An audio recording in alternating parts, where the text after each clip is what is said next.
Well, I'm going to start my simple and practical English program which is very useful for your day-to-day users. ඔබ එදිනෙදා ජීවිතයේ භාවිතයන් සඳහා ඉතාමත් ප්‍රයෝජනවත් වන සරල සහ ප්‍රායෝගිකම ඉංග්‍රීසි පාඩම් පෙළක තවත් අදියරකටයි මේ අප සූදානම් වන්නේ. මේ පුංචි පාඩමෙන් මා ඔබ සමග සාකච්ඡා කරන්න බලාපොරොත්තු වෙනවා.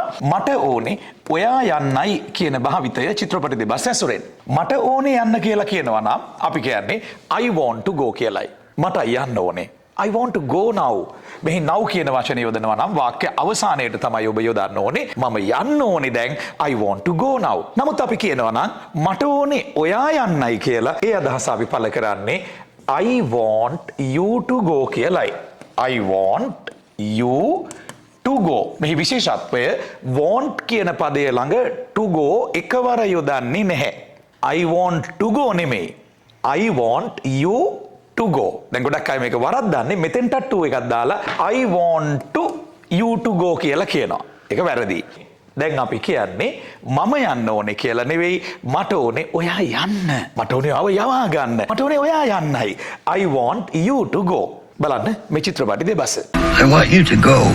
I want you to go. I want you to go. හොඳයි මේ චිත්‍රපටි දෙබසේ ඔබට ඇසුණා I want you to go. අපි ඒකම තවත් චිත්‍රපට දෙබසකින් අහලා තහවුරු කරගමු.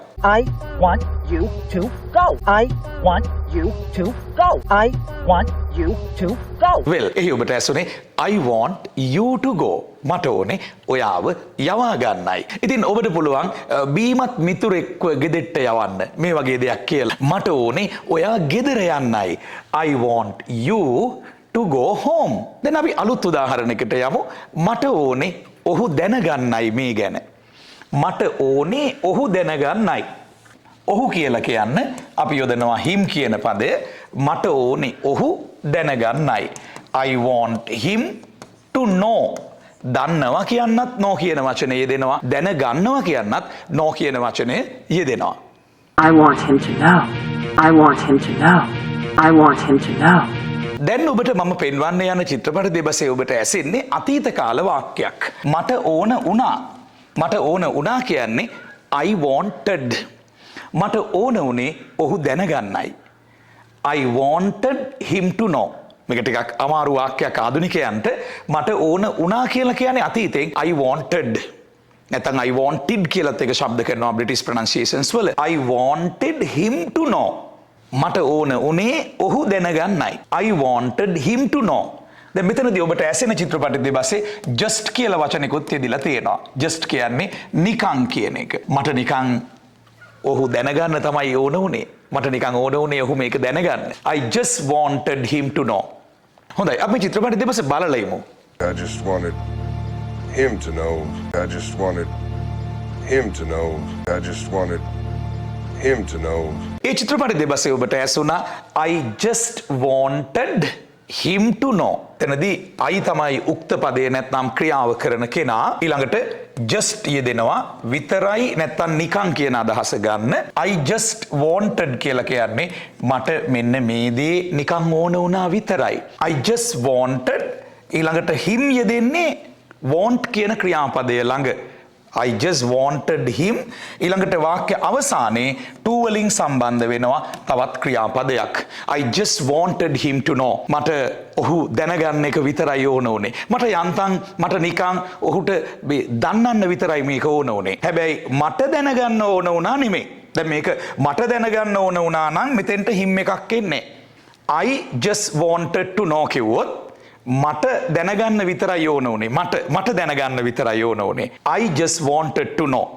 I wanted to know. ඒකේ just දෙන්නේ wanted කියන ක්‍රියාපදයට මුලින්. විතරයි නැත්තම් නිකන් කියන අදහස ගන්න. ඉතින් මෙහිදී him කියන වචනය මෙන්න මෙතෙන්ට යෙදුනහම වාක්‍ය ටිකක් සංකීර්ණ වෙනවා. I just wanted him to know. මට ඕන උනේ ඔහු මේ ගැන දැනගන්නයි. ඒ නිසා මම ඔහුට කොහොම හරි ඒක ඇඟෙව්වා කියන අදහස ඒ ප්‍රකාශය තුල තියෙනවා. දැන් අපි සරල වාක්‍යයක් බලමු. සාමාන්‍යයෙන් සරල වාක්‍යයක් තුල අපි කියනවා නම් මට ඔහු ගැන දැනගන්න ඕනේ. එතකොට මටයි දැනගන්න ඕනේ. මේ වාක්‍ය වෙනස් සහ ඒක හරිම සරලයි. මට ඕනේ I want.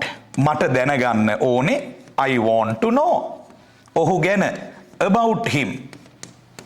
මට ඔහු ගැන දැනගන්න ඕනේ. I want to know about him. බලන්න මේ චිත්‍රපටි දෙබසේ කියන්නේ ඒ වගේ සරල අදහසක්.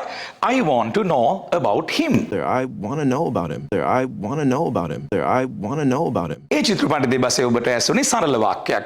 I want to know about him. දැන් අපි තවත් වාක්‍යයකට යමු යමු.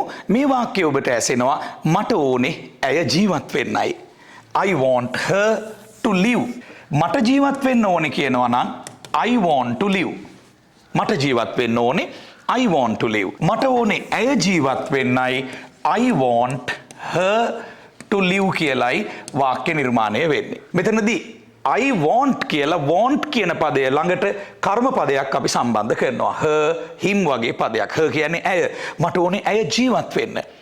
I want her to live. දැන් ඔබට ඇසෙන චිත්‍රපටි දෙබසේ ඇසෙනවා I want her to live. මට ඕනේ ඇය ජීවත් වෙන්නයි. මට ජීවත් වෙන්න ඕනේ නෙවෙයි. I want to live නෙවෙයි. මට ඕනේ ඇය ජීවත් වෙන්නයි. බලන්න මේ චිත්‍රපටි දෙබස. I want her to live. I want her to live. I want her to live. ඒ ඔබට ඇසුණා මට ඕනේ ඇය ජීවත් වෙන්නයි. I want her to live. මට ඕනේ ඔයා ජීවත් වෙන්නයි.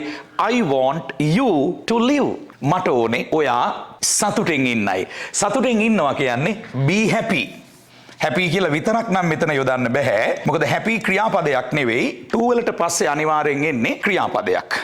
සතුටින් ඉන්නවා කියන්නේ be happy. මට ඕනේ ඔයා සතුටින් ඉන්නයි. I want you to be happy. I want you to be happy. I want you to be happy. I want you to be happy. I want you to be happy. මට ඕනේ ඔයා සතුටින් ඉන්නයි. දැන් මේක මට සතුටින් ඉන්න ඕනේ කිව්වොත් I want to be happy. I want to be happy. I hope you gained something out of this lesson. Now I am going to finish the lesson. ඔබ මගේ ඔන්ලයින් ඉංග්‍රීසි පන්ති ගැන උනන්දු වෙනවා නම් මෙහි පෙන්වා තිබෙන WhatsApp බටන් එක ක්ලික් කරන්න.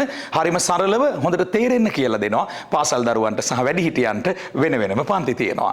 Wish you all the best.